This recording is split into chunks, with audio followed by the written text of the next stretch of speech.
The Local Show, sponsored by Victory in Motion, home of knee repair, not knee replacement, on News Radio 570 WSYR, on 106.9 FM, and live everywhere on the iHeartRadio app. The Local Show features in-depth conversation with business owners, employees, and influential business leaders throughout Central New York, exploring their successes, challenges, and reasons for doing business right here in our growing community. The Local Show is produced locally by Zoe Advertising. Now your hosts, Tom and Steve. Great show coming up. That's what I want you to do right now. Listen to the show. Stephen Landers is up first. He's the owner of CNY Plumbing Solutions. Let's start off with Steve Landers. How are you, buddy? Good. How are you? Good, man. Not much happens in the summer unless you have a backup into your basement like I did. It's almost every weekend. Yeah, it's like any other sport. That happens for you, though, huh? That things can get clogged even though there's not a lot of rain, right? Yep.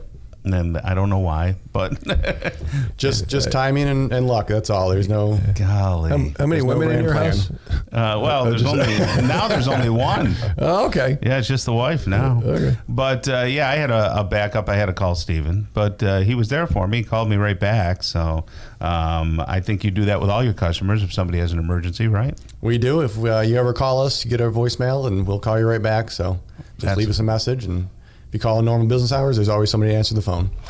And tell me about sewage. It's dangerous, right? I mean, people, I think they underestimate the fact that when you have sewage sitting in your basement or sitting in a bathroom that may have overflowed, it's not good, healthy to breathe in or to... Water in general is very destructive. Sewage even more so. But just the water damage, you got a leak somewhere.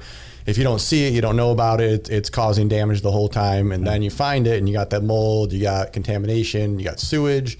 And, it's a lot of tear out, a lot of work. So if you're proactive, preventative with it and get ahead of it, then you save yourself a lot of headache and a lot of money. So hold on, please. Does anybody do that? What? Preventative. Oh, Tom, yeah. what would you have done? It might back up. I know. Hey, honey, this weekend, let's polish the pipes. I mean, what do you do preventatively? And then, really, how many people do that?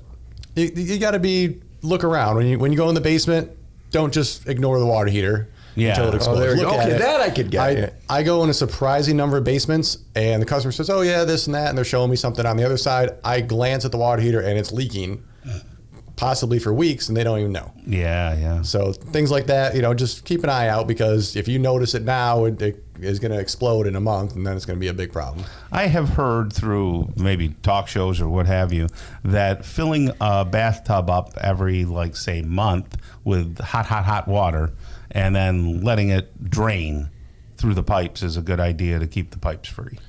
It might help. It might hurt. So it might wash everything away, or it might wad it all up in one spot. So YouTube listeners would see Steve looking at Tom going, what are you talking about? You saw his face. He's like, you can do that if you want to. I think that's a common thing, though. I think we need to do like a plumbing Mythbusters. Yeah. And you can't eat, you can't swim a half hour after you eat. It's in that same book, right? And I've seen failures from every possible solution and every possible problem. So it's just, Good golly.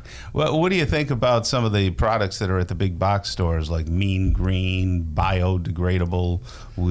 It chews if it's biodegradable, then it's not going to be powerful enough. And it's powerful enough, then it's something that's, probably pretty bad for everything else. Right. So I generally recommend you stay away from those kind of things. Really? Mechanical drain cleanings, the real way. Get in there and actually remove whatever's causing obstruction. And you have that tool to do that? What about if someone has a septic tank? Isn't there something you're supposed to put in there that, I don't know, churns it up or cleans it out or does something? Some eats the bacteria, something like that? There's different enzymes and stuff that people recommend. Septics need to be maintained every couple of years regardless. The tank's always full of water, but it fills up with solids no matter what. How is a tank that's buried in the yard maintained? I mean, how do you maintain a tank? So you dig it up and you pump it out. Oh, okay. So that's a pump out. Is that considered maintenance, or that's the maintenance on that. Okay. And it's hard to tell. Is it full? How would anybody know? So different people recommend different intervals, but 5 years, maybe 3 years if it's heavier use, maybe 10 years if it's lighter use. But So just when the yard starts to look good, you want to definitely go after the tank. as soon as the grass grows back nice and full and you got the weeds killed finally, then you dig it up and destroy it.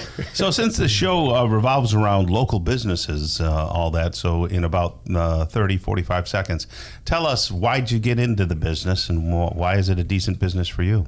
It was a family business. My dad was a plumber. My grandfather was a plumber. His uncle was a plumber. So I'm fourth generation. I kind of fell into it. I kind of fell out of it, kind of fell back into it.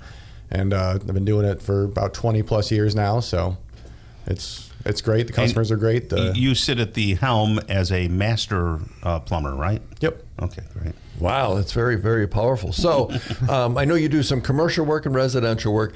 Everybody needs a plumber, Tom, and you found that out this weekend. Yes. So you make a call. If you don't have an individual to do that, Steve's your guy. You can reach him at 753-1104. 753-1104, and that's in the big area code of 315, CNYplumbing.com. Thanks for joining us, Stephen. Thanks for having me.